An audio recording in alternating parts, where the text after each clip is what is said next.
माता शारदा कालीपुरा की तरफ से आप सबको नमन। ओम काली। तो आज मैं आ गई हूँ और एक नए वीडियो के साथ।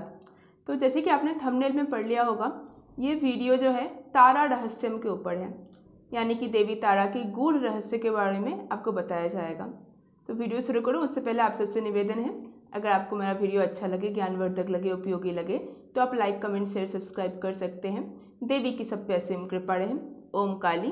तो चलिए शुरू करते हैं। देवी तारा जो है वो 10 महाविद्याओं में दूसरी महाविद्या है।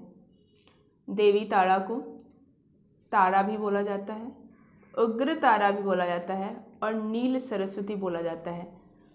बट इन तीनों में सटल डिफरेंसेस है, सूक्ष्म भेद हैं।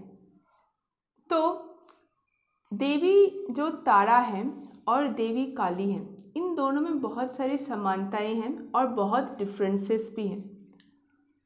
दोनों की जो जिह्वा होती है वो निकली हुई रहती है, लेकिन इसमें भी डिफरेंस है।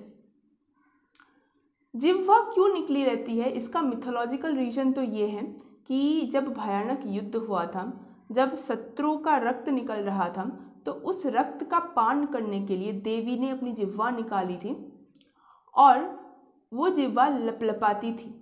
ठीक है, यानी कि नेगेटिविटी रिमूव करने के लिए उनकी जिह्वा निकली थी।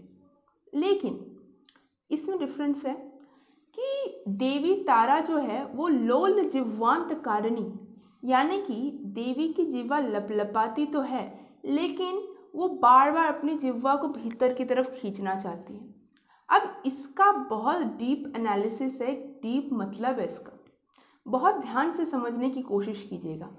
जो 10 महाविद्या है, इसमें से जो देवी तारा है वो इग्नोरेंस हटती है, अज्ञानता हटती है, मतलब सबसे जल्दी वही अज्ञानता हटती है। इसलिए देवी तारा के जो स्तोत्र हैं उसमें बार बार जाड्य पाप हरे देवी बोला जाता है, यानी कि देवी जो जड़ता हटती है, इग्नोरेंस हटती है, अब बुद्धि प्रदान करती है। तो वो जो बुद्धि भी है वो 3 प्रकार की बुद्धि होती है। एक जो एनालिटिकल बुद्धि है, कुछ सोचने समझने की बुद्धि है, कुछ पढ़ रहे हैं उसको याद रखने की बुद्धि है, वो एक प्रकार की बुद्धि हो गई। दूसरी हुई विवेक वाली बुद्धि, डिस्क्रिमिनेटरी पावर। मुझे पता है ये खाना मेरे सेहत के लिए अच्छा नहीं है, लेकिन मैं फिर भी खा रहा हूँ, यानी कि मेरे में विवेक नहीं है। जो विवेकी मनुष्य होता है उसको पता है कि अगर ये खाना मेरे लिए सही नहीं है तो मैं नहीं खाऊंगा। तीसरी जो बुद्धि है वो है ब्रह्म ज्ञान वाली बुद्धि, जब आत्म साक्षात्कार हो जाता है कि मैं ही वो परम तत्व हूँ, मैं ही वो ईश्वर हूँ। तो देवी जो तारा है ये तीनों बुद्धि प्रदान करती है। इसलिए 10 महाविद्याओं में सबसे द्रुत बुद्धि जिसके पास है, सबसे तीक्ष्ण बुद्धि जिसके पास है, वो देवी तारा ही है। ठीक है, तो जो बुद्धिमान मनुष्य रहता है वो हमेशा अपनी जिह्वा पे अंकुश लगाता है। ठीक है, तो ये एक रीज़न हो गया।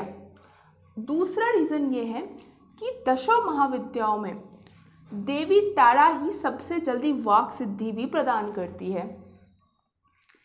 और जब भी कोई साधक वाक सिद्धि के लिए साधना करता है तो उस साधना के दौरान मौन रखना अति आवश्यक हो जाता है। बिना मौन रखे वो साधना नहीं होता है। इंटरनल साइलेंस, एक्सटर्नल साइलेंस दोनों मेंटेन करना पड़ता है, वो भी जिह्वा पे अंकुश लगाकर ही होता है। तो निदान विद्या के हिसाब से, निदान शास्त्र के हिसाब से देवी जो जिह्वा को भीतर खींचना चाहती है उसका अर्थ यही होता है कि देवी एक तो बुद्धित्व का प्रतीक है, दूसरा वाक सिद्धि देती है, उसका भी प्रतीक है। अच्छा, अब मैं आपको दोनों काली और तारा, इनके क्रोध में क्या डिफरेंस है उस पे भी मैं आपको बताऊंगी। देवी काली जो है उनको अपने क्रोध पे अंकुश नहीं है, और देवी काली के क्रोध के भीतर भी क्रोध है।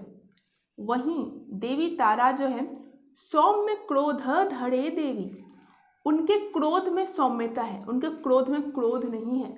मैं आपको एनालॉजी से समझाती हूँ दोनों। ठीक है, मान लीजिए कहीं पर बहुत घोर अन्याय हो रहा है, आपके परिवार पे ही घोर अन्याय हो रहा है, आपकी माता बहनों के साथ दुराचार किया जा रहा है, उस टाइम पे आपको जो गुस्सा आएगा वो आपको काली का गुस्सा आता है। ठीक है, वो उस गुस्से में भी गुस्सा होता है, मतलब एक समझ रहे ना, उग्रता होती है। लेकिन वहीं देवी तारा का गुस्सा अलग है। मान लीजिए आप एक टीचर हैं, आप छोटे बच्चे को पढ़ाती हैं, ठीक है, 2-3-4 साल के बच्चे, किंडरगार्टन वाला बच्चा है, वो अब आपसे पढ़ने आता है, कभी उसने पढ़ाई नहीं की और उसको समझ नहीं आया, वो बहुत बहाने मारता है, नाटक करता है, तो आपको भीतर से उसके लिए कोई क्रोध नहीं है, आप बहुत कूल हैं, आपको इनफैक्ट मज़ा आ रहा है, ठीक है, उसका नाटक देख के, उसका बकचोदी देख के आपको बड़ा मज़ा आ रहा है। लेकिन अब आप बोल नहीं सकती हैं, अगर आप दिखा दी, अगर आप हंस दी, तो उसको लगेगा कि आप कमज़ोर हो, फिर तो आपसे पढ़ेगा ही नहीं, तो बिगड़ जाएगा। तो ये जो दूसरा क्रोध है, ये देवी तारा का क्रोध है। तो अब आपको समझ में आ गया होगा कि देवी काली का क्रोध कैसा है और देवी तारा का क्रोध कैसा है। दोनों उग्र उग्र उग्र रूप है दोनों का, दोनों बहुत क्रोध करती हैं, बहुत ज़्यादा, ठीक है। बाहरी रूप से दोनों का क्रोध एक जैसा ही लगता है, लेकिन दोनों का जो कारण है वो पूर्ण तरह से अलग है। तो ये दूसरा डिफरेंस हो गया देवी काली और देवी तारा में, ठीक है। अब मैं आपको देवी तारा के रूप के बारे में बताने वाली हूँ। देवी तारा का जो रूप है, घोर रूपे महारावे सर्व शत्रु भयंकरी। देवी का जो रूप है घोर रूप है, बहुत भय उत्पन्न करता है। वो जो निनाद करती है, बहुत जोर जोर से निनाद करती है, अट्टहास मारती है, बहुत दूर दूर तक वो अट्टहास जाता है। और सर्व शत्रु भयंकरी, जितने भी शत्रु हैं उनके भय में, उनके हृदय में भय उत्पन्न करती है।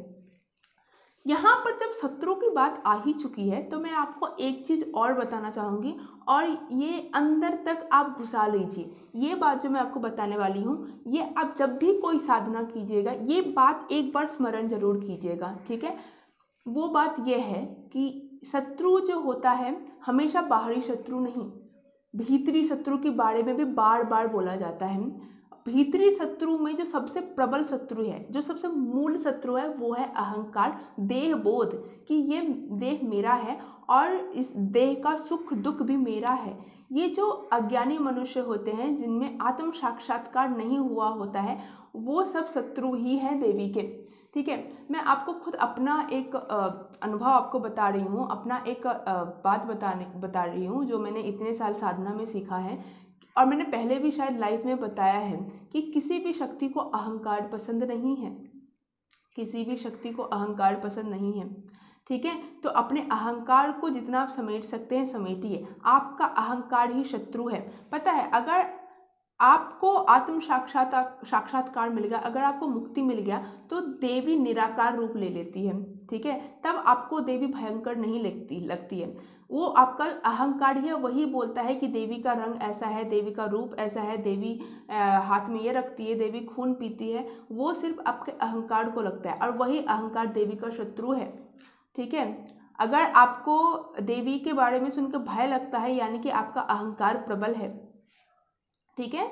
तो शत्रु हमेशा ऐसा नहीं कि बाहरी शत्रु, कोर्ट कचहरी में फंस गए, कोर्ट कचहरी में आपको झुला दिया, वही आपके शत्रु है, ऐसा बिल्कुल भी नहीं होता है हमेशा, ठीक है। बाहरी शत्रु भी होते हैं, भीतरी शत्रु भी होते हैं।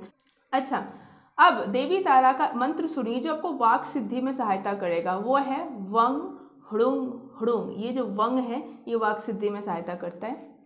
देवी को कौन सी मुद्रा सबसे ज़्यादा पसंद है, ठीक है। देवी तारा का कोई साधना, कोई स्त्रोत, कोई कवच बिना योनि मुद्रा के नहीं होता है।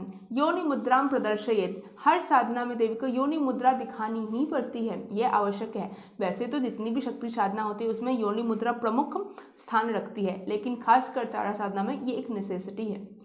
अच्छा, देवी तारा का जो मूल तिथि है वो क्या क्या है, वो है अष्टमी, नवमी और चतुर्दशी, ठीक है। इन तिथियों में चाहे वो कृष्ण पक्ष हो या शुक्ल पक्ष, आप देवी का खास साधना, खास होम जरूर कर सकते हैं। आपको बाकी तिथि से ज़्यादा मतलब जल्दी आपको इसमें सिद्धि मिलेगी, बिकॉज ये तिथियां देवी की एनर्जी से अलाइंड है, ठीक है। तो आज का वीडियो यही रखते हैं। वैसे ये जस्ट पार्ट 1 है, मैं पार्ट 2 भी लाऊंगी, ठीक है, बहुत जल्दी लाऊंगी, और वो देवी तारा के ऊपर ही रहेगा, और उसमें देवी तारा के जो एकदम गूढ़ तत्व है ना, उस पर चर्चा होगी, यानी कि देवी तारा को सूर्य के साथ क्या रिलेशन है, वो कब तारा है, वो कब उग्र तारा है, ठीक है, उनके मूल मंत्र क्या है, वो उनका निदान शास्त्र में, निदान विद्या में उसकी क्या व्याख्या है, ठीक है, उस पर पूरा डिटेल चर्चा होगा। लेकिन आज का वीडियो यही रखते हैं। आशा करती हूँ आप सबको अच्छा लगा होगा। अच्छा लगे तो लाइक, कमेंट, शेयर, सब्सक्राइब जरूर कर सकते हैं। देवी की सब पे असीम कृपा है। ओमकार।